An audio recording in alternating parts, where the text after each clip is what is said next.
Yes, sir, Scottie B. Scottie Barnes, second half. Amazing. 22 points, 3 points for the game. You all this one, other players. Scottie B, turn up. Turn up. 1, 2, 3. Wow, what a game that was. It had everything for everybody. A massive fourth quarter comeback, a young rookie phenom showing out, another young star ascending in moments where they needed him to, and the Toronto Raptors pull out a victory in overtime against the San Antonio Spurs. For most Torontonians, Victor Wembanyama, that was the first time they got to get a glance at the 7'4" phenom, who his mere presence was disrupting for the Raptors in the first half, but ultimately it wasn't enough and the Raptors pulled out a win. Now, Wembanyama is, I'm not going to say anything new. He is generational talent, but we matched OG's minutes with his minutes, and Wembanyama ended up being minus 16. For the game. I thought that OG did the best you can do against that kind of talent and size and skill. Ultimately, the Raptors were bad in all areas in the first half of the game, and that led to a 19-point deficit heading into halftime, and that was propelled by the Spurs' young rookie phenom. Yeah, I know. He's too tall. He's way too tall. No, I don't know. I don't know. I don't know. I thought the rim was going to be yeah, but too tall. Oh yeah, just super unique. Never seen anyone that tall in life. So yeah, he's really tall. Covers a lot of ground. Yeah, he changes the game.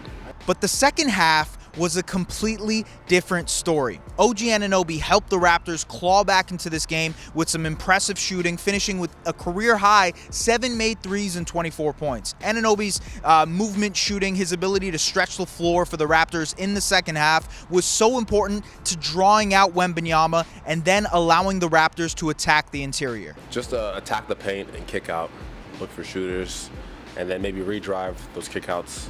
And just try to move the ball from side to side, make them move, and then try to open up the paint, keep the paint open, and then attack them, and then in transition as well. I'm not sure. Once we started getting stops on defense, they were scoring pretty easily in the first half. Once we started getting stops, rebounding, running out in transition, and then limiting our turnovers, we got back into the game. Still, despite OG's best efforts, the Raptors were down 17 points heading into the fourth quarter, and that's when the game turned into the Scottie Barnes show. In the fourth quarter, Barnes put up 17 points, 2 blocks, and 2 steals, leading the Raptors to a massive comeback. He is not shying away from those moments. He is craving those moments, and I'm blessed to have a player like Scottie to put him in those situations, you know. And he did it all in the second half. He rebounded the ball. He was pushing the ball in transition. We had only 3 turnovers in the second half. As a group, and he shot the ball really well. So he's a gamer and he loves those moments. So he did an amazing job. Still, the Spurs weren't an easy out. They fought back, and the Raptors somehow, some way, forced overtime thanks to Anunoby. Backs it out into the hands of Scottie B to tie it. Barnes delivers. Scottie, Schroeder for the win. Schroeder in and out. Wemby, loose ball scooped up. OG! In overtime, it was all Raptors. They had answers defensively for Wembanyama, who they crowded and sent multiple defenders to.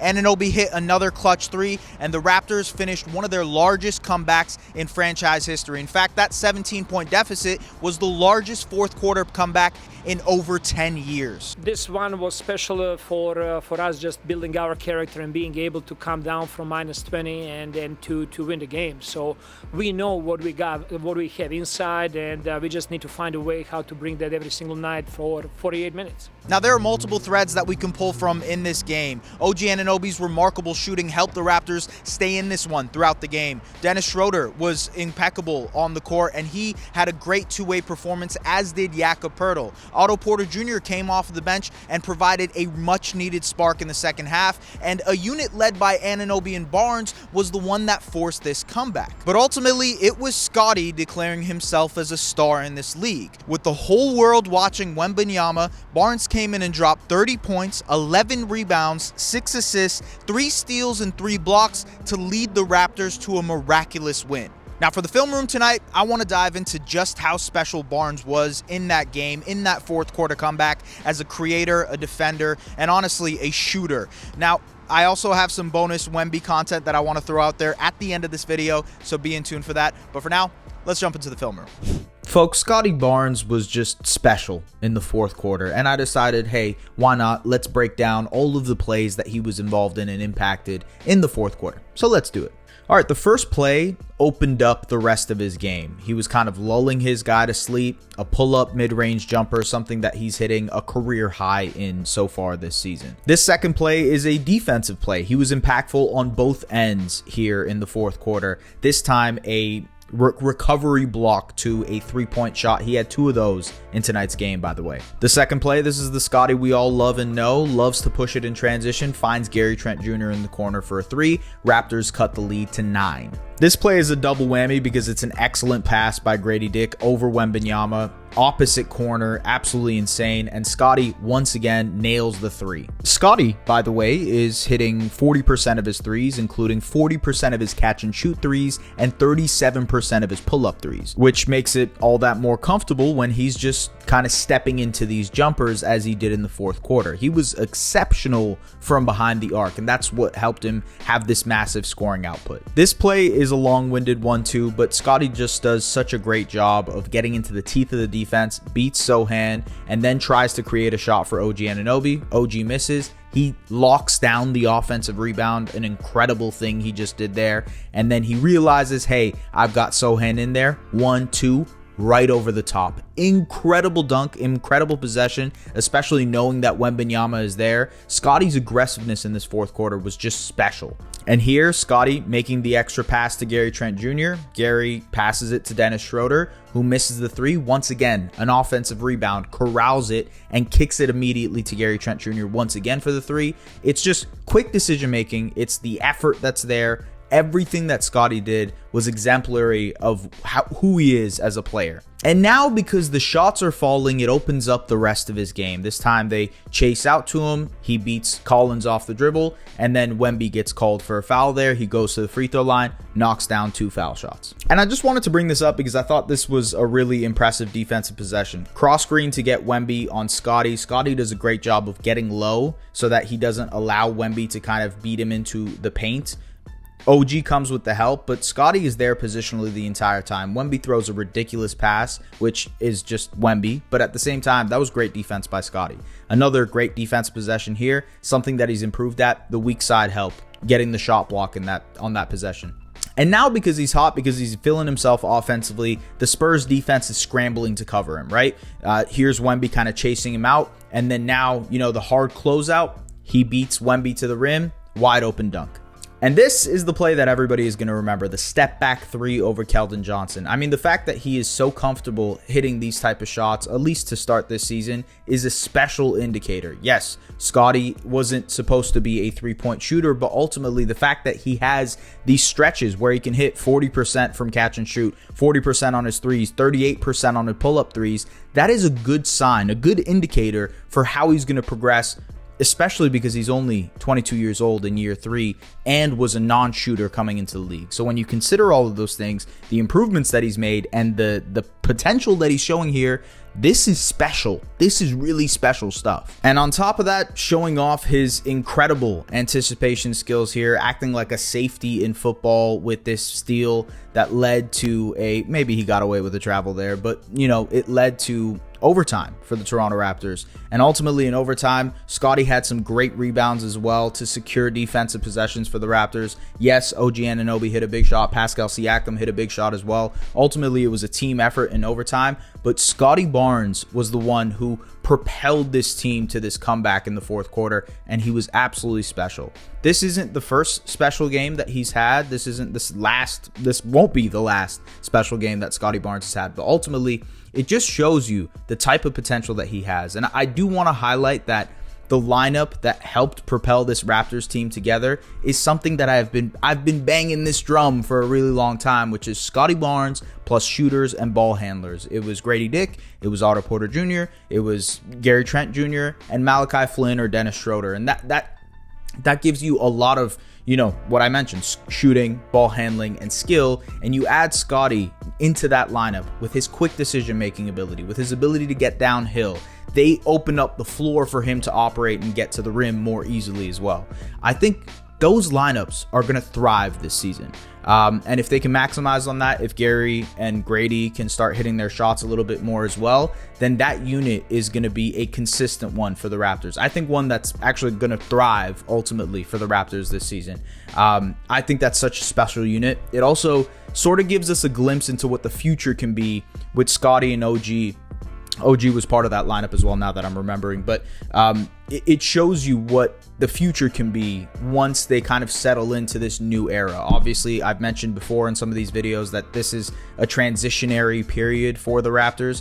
And I think once they transition to whatever new phase they're entering with Scottie, with OG, with Grady, with these other guys, I think ultimately that's how this team is going to thrive. And that's why, 0.5 basketball is being incorporated, because you got to make quick decisions. You got to be able to shoot the ball, and you got to be able to handle the ball to survive and to thrive in that type of offense.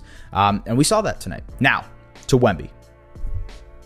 I'm working on this thing called like a uh-oh meter when it comes to Victor Wembanyama, because teams genuinely get petrified when they see him approaching defensively. The Raptors pretty much dealt with it all the first half. Look, Pascal Siakam second guesses driving the ball, and then they come over to the same side, and Scottie Barnes second guesses it. They try to involve him in actions. It doesn't work, and ultimately it leads to Dennis Schroeder trying to just avoid his side of the court at all costs, and he gets a floater this time. But this is something that's become habitual with Wemby on the court. Teams are trying to avoid him at all costs. You see OG Anunoby here second guesses, even triple guesses a three-point shot before he eventually takes it. On this play right here, Malachi Flynn gets a case of the uh-ohs because it gets petrified when he sees Victor Wembanyama approaching defensively. And why are teams petrified? Why are teams scared? Not just because he's 7'4" and dressed up as Slender Man for Halloween, but because if they do attack him and if they try their hardest,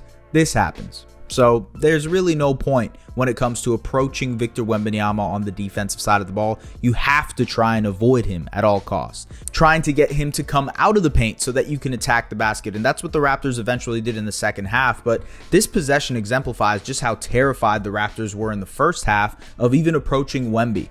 Look at this. Gary Trent Jr. goes inside. He gets the ball tipped. He finds a way to get it outside. Grady Dick tries to attack the ball. He's like, whoop, nope, never mind. Malachi Flynn tries to do the same thing. He second guesses it. It eventually ends in an OG Anunoby 3, but it goes to show you how scared they were to drive the ball. And right here, again, you just don't know when Victor Wembanyama is going to be prowling on the inside looking for a block shot. And that's why he's so special already as a defensive player. The offensive side of the ball is so tantalizing. Obviously, he's 7'4". He can potentially shoot like Kevin Durant.